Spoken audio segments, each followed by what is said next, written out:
दोस्तों नमस्कार। ज्योतिष ग्रह भाई अवरंज में मैं आपका बहुत बहुत स्वागत करता हूँ। दोस्तों आज जो मेरा ये वीडियो है, ये वीडियो मैं हनुमान जी के ऊपर बनाया हूँ। हनुमान जी में एक खासियत थी, उन्हें इतनी शक्ति थी कि उन्हें खुद ज्ञात नहीं था कि कितनी शक्ति है उनमें। उसके अलावा उनमें बहुत सारी सिद्धियाँ थी, जिसमें एक सिद्धि, दो सिद्धि और निधि दोनों का वर्णन हमेशा आता है। एक आता है अष्ट सिद्धि, दूसरा आता है नौ निधि। हनुमान चालीसा में वर्णन भी है, अष्ट सिद्ध नौ निधि के दाता असवर दिन जाने। और हनुमान जी को हम लोग बोलते भी हैं अतुलित बलधामम हेम शैलावदेहम धनुजवम पिशानम ज्ञानिनाम गृहन्यम सकल गुण निधानम वान राम देशम रघुपति प्रिय भक्त वत्सतम नमामि। तो दोस्तों आज ये पे मैं चर्चा करूँगा 8 सिद्धियाँ क्या हैं, 9 निधियाँ क्या हैं। इस 8 सिद्धि और 9 निधि का जो आशीर्वाद था माता सीता ने हनुमान जी को दिया। तो हनुमान जी में इतनी शक्ति थी ना कि वो सब कुछ लांघते हुए करते हुए माता सीता के पास पहुँच गए। न जाने कितनी सुरसा आई, लंकनी आए और भी बहुत सारे रास्ते में बाधा आए। तो आइए चर्चा करते हैं। सबसे पहले ये जानने की कोशिश करते हैं कि ये जो अष्ट सिद्धियां हैं वो क्या है। सबसे पहला जो होता है उसको हम लोग बोलते हैं अनिमा सिद्धि, दूसरा महिमा सिद्धि, तीसरा गरिमा सिद्धि, चौथा लघिमा सिद्धि, पाँचवा प्राप्ति सिद्धि, छठा प्राकाम्य सिद्धि और 8वां इशित्व सिद्धि और 9वां विशित्व सिद्धि। तो देखिए, अब जैसे मान लिया कहते हैं ना कि अगर जिसके पास भी अणिमा सिद्धि हो गई तो अनिमा सिद्धि के बल पर हनुमान जी कभी भी अति सूक्ष्म रूप धारण कर सकते थे। इस सिद्धि का उपयोग हनुमान जी ने तब किया जब समुद्र पार कर रहे थे। तो वहाँ पे लंका पहुँचे तो बीच में सुरसा आ गई। सुरसा कहते हैं ना, जैसे सुरसा रूप बढ़ा हुआ, हनुमान जी उनके पेट के अंदर चले गए, फिर वापस भी आ गए। और हनुमान जी ने अनिमा सिद्धि का उपयोग करके अति सूक्ष्म रूप धारण करके पूरा लंका का निरीक्षण किया था।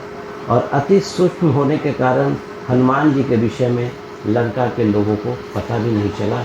ये सिद्धियाँ उनको थी। दूसरी है महिमा सिद्धि।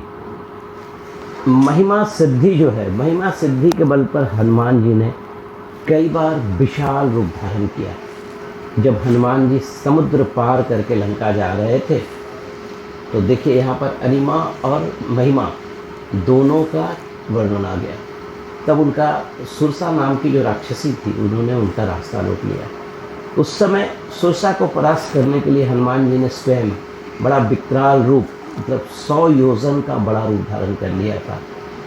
इसके अलावा माता सीता को श्री राम की वानर सेना पर विश्वास दिलाने के लिए महिमा सिद्धि का प्रयोग करते हुए स्वयं का अत्यंत विशाल रूप हनुमान जी ने माता सीता के सामने भी प्रस्तुत किया। तीसरी जो सिद्धि है उसका नाम है गरिमा सिद्धि। गरिमा सिद्धि की मदद से हनुमान जी स्वयं का मतलब भार किसी विशाल पर्वत, मतलब स्वयं का भार जो है किसी विशाल पर्वत के कारण कर सकते थे। गरिमा सिद्धि के समय ही हनुमान जी ने महाभारत के समय भीम के समक्ष किया था। एक समय भीम को अपनी शक्ति पर बड़ा घमंड था। तो क्या हुआ, एक समय भीम कहीं से रास्ते से गुजर रहे थे तो हनुमान जी कहीं पर बैठे थे। तो उनकी पूँछ को भीम ने बड़ा तिरस्कार पूर्वक शब्द में कहा, बानर हटाओ यहाँ से। तो उन्होंने कहा कि चलो मेरा पूँछ हटा लो और तुम चले जाओ। लेकिन वो भीम जो थे उस पूँछ को नहीं हटा पाए। ठीक है, तो तब भीम ने काफ़ी कोशिश किया उस पूँछ को हटाने का, लेकिन नहीं हटा पाए। अंत में भीम ने उनसे माफ़ी मांगा और कहा, वृद्ध बानर मैं आपसे क्षमा चाहता हूँ, आप अपनी पूँछ को हटा लें। तो ये हनुमान जी की शक्ति थी। चौथी जो सिद्धि थी हनुमान जी के पास वो था लघिमा सिद्धि। लघिमा सिद्धि जो थी उसमें अपने भार को वो बिल्कुल हल्का कर सकते थे। बहुत हल्का कर सकते थे, पल भर में कहीं भी आ जा सकते थे। और जब हनुमान जी अशोक वाटिका में पहुँचे तब अनिमा और लघिमा सिद्धि के बल पर सूक्ष्म से सूक्ष्म रूप धारण करके पेड़ के पत्तों के बीच में छुप गए और सीता माता को अपना परिचय दिया था। पांचवी सिद्धि है जिसको हम लोग बोलते हैं पांचवी जो सिद्धि है उसको हम लोग बोलते हैं सिद्धि। इस सिद्धि की मदद से हनुमान जी किसी भी पशु पक्षी की भाषा को समझ सकते थे। उसके अलावा हनुमान जी जो थे सीता जी को खोजने के क्रम में बहुत सारे जानवर पशु पक्षियों इन लोगों से बातचीत किया और अंत में अशोक वाटिका पहुँच गए थे। ये हनुमान जी के पास। आइए छठा चर्चा करता हूँ। छठी जो सिद्धि थी उसे हम लोग बोलते थे प्रकाम्य सिद्धि। प्रकाम्य सिद्धि की बदौलत हनुमान जी पाताल तक जा सकते थे, आकाश में उड़ सकते थे, मनचाहे समय तक पानी में जिंदा रह सकते थे। उसके अलावा प्रकाम्य सिद्धि से हनुमान जी चीरकाल तक युवा रहेंगे। ये रूप उन्होंने हनुमान जी ने श्री राम को भी दिखाया था और अपनी इच्छा के अनुसार किसी के देह को धारण कर सकते थे। और प्रकाम्य सिद्धि की बदौलत वो किसी भी वस्तु को चीरकाल तक प्राप्त कर सकते थे। और प्रकाम्य सिद्धि की मदद से ही हनुमान जी ने श्री राम को भक्ति का चीरकाल प्राप्त कर लिया था। हनुमान जी हमेशा ही भगवान श्री राम की भक्ति में लीन रहते थे। जो सातवीं सिद्धि है उसका नाम है इशित्व। जैसा नाम है वैसा कर्म है। इशित्व सिद्धि की मदद से हनुमान जी को दैविक शक्तियाँ प्राप्त हुई थी। इशित्व के प्रभाव से ही हनुमान जी जो थे वो वानर सेना की कुशल नेतृत्व करते नजर आते थे और सभी वानरों पर उनका श्रेष्ठ नियंत्रण था। साथ ही उनमें ये क्षमता थी कि वे किसी भी मृत प्राणी को वो जीवित कर सकते थे इशित्व सिद्धि की बदौलत। और जो आठवीं सिद्धि थी वो विशित्व, उसको हम लोग बोलते हैं विशित्व सिद्धि। विशित्व सिद्धि के कारण वो अपने जितेंद्रिय और मन पर नियंत्रण करते थे। आजीवन वो कुंवारा रहे, शादी नहीं की। और विशित्व के कारण ही हनुमान जी किसी भी प्राणी को तुरंत अपने वश में कर लेते थे। और हनुमान जी के वश में आने के वश प्राणी अपनी इच्छा के अनुसार ही कार्य करता था, अपने मन से कार्य नहीं कर सकता था। और जो हमने आपसे चर्चा किया अतुलित बलधामम हेम शैलावदेहम, विशित्व के प्रभाव से ही हनुमान जी के पास अतुलित बल था। चलिए अब आगे चर्चा करता हूँ 9 निधियाँ पर। ये जो 9 निधियाँ हैं, जो पहली निधि का नाम है उसको हम लोग बोलते हैं पद्म निधि।